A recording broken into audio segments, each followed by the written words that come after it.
Afwan Ustaz, berarti kan kalau di Shopee itu kan ada Shopee Paylater, kita sebagai penjual nggak ada urusan juga ya Ustaz mengenai hal itu ya Ustaz? Kalau pay letter itu kan ada utang piutang. Nah ya, itu kan antara Kalau eh, penjualnya menjualnya dengan kredit, eh, kalau dengan penjualnya kalau langsung cash ya nggak ada masalah. Tapi kalau dia utang kepada Shopee Pay Later ya itu urusannya yang membeli gitu loh. oh baik baik baik. Ya, itu maksud saya itu Ustaz. Tapi Jadi kalau tahu kan persis bahwa itu ternyata apa dari Pay Later, ya sebenarnya jual belinya tetap sah. Tapi ada kena dosa gitu loh. nah kita sebagai Penjualnya kena penjual harus dosa. bagaimana Ustaz ya? Apa Ya, apa bisa dibatalkan Ustaz ya? Maksudnya ketika ada pembeli yang menggunakan fasilitas Paylater itu tadi loh Ustaz. ya nggak usah tanya-tanya. Jadi penjual apa ngertinya dibeli aja. Karena Ah, kalau baik. kalau tahu jadi dosa nanti. Nah, Walaupun jual belinya sah.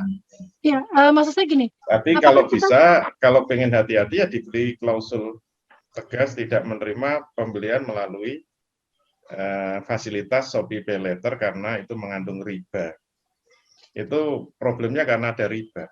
Tapi kalau nggak mau tahu, ya sudah, penjual nggak tidak kena keharamannya gitu loh dalam posisi penjual. kalau kalau sebagai penjual itu apakah kita bisa tidak mengetahui ya bagaimana cara pembayarannya pembeli ya Ustaz? Ya kalau nggak mau tahu ya tidak tahu. Ngertinya duit sudah ditransfer. Oh ya ya baik baik baik Ustaz. Berarti Jadi ada harus kemungkinan dibedakan antara jual beli yang sah, jual beli yang tidak sah, dan jual beli yang sah tapi terkena dosa. Jual beli yang sah terkena dosa itu misalnya Bu Prita menjual rumah, dibeli secara cash. Pokoknya duit itu sampai di Bu Prita cash ya. Tapi kemudian nanya gitu loh, kok punya uang cash dari mana? Saya utang bank. Dengan bunga, iya. Gitu. Itu sebenarnya jual belinya tetap sah. Tetap sah. Tapi ya karena tahu ya kecipratan dosa.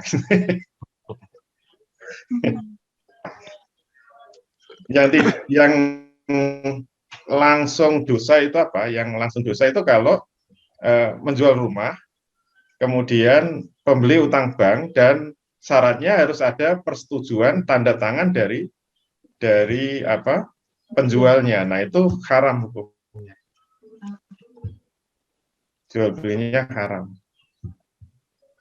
Tapi kalau taunya pokoknya terima cash itu sah kan? Sah tidak itu kan terpenuhnya rukun dan syarat itu. Pihak satu tidak bertanggung jawab terhadap kesalahan yang dilakukan pihak kedua. Contoh lain misalnya kita jualan bakso yang membeli itu pegawai bank. Kita tahu persis itu pegawai bank, penghasilan pegawai bank itu kan haram. Beli ke kita, ya itu sah jual belinya. Ya kena dosa enggak ya? Kena istilahnya Nabi apa? Debu-debunya dosa, debu-debunya riba. Nah itu debu-debunya riba itu seperti itu. Iya jangan khawatir, kecipratan dosa itu pasti. Kita di mana saja hidup di negeri yang tidak diatur pakai syariat Islam itu mesti terkena debunya dosa.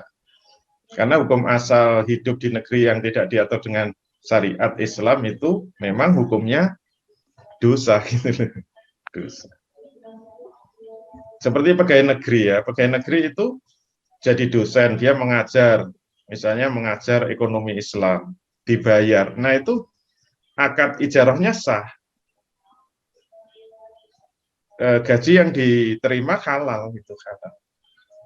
Dapat dosa ya apa enggak ya dapatlah karena ngerti kan bahwa gaji pegawai negeri itu dari utang, utangnya pakai riba.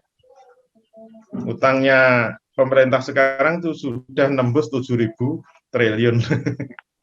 Bunganya saja 405 triliun untuk tahun ini.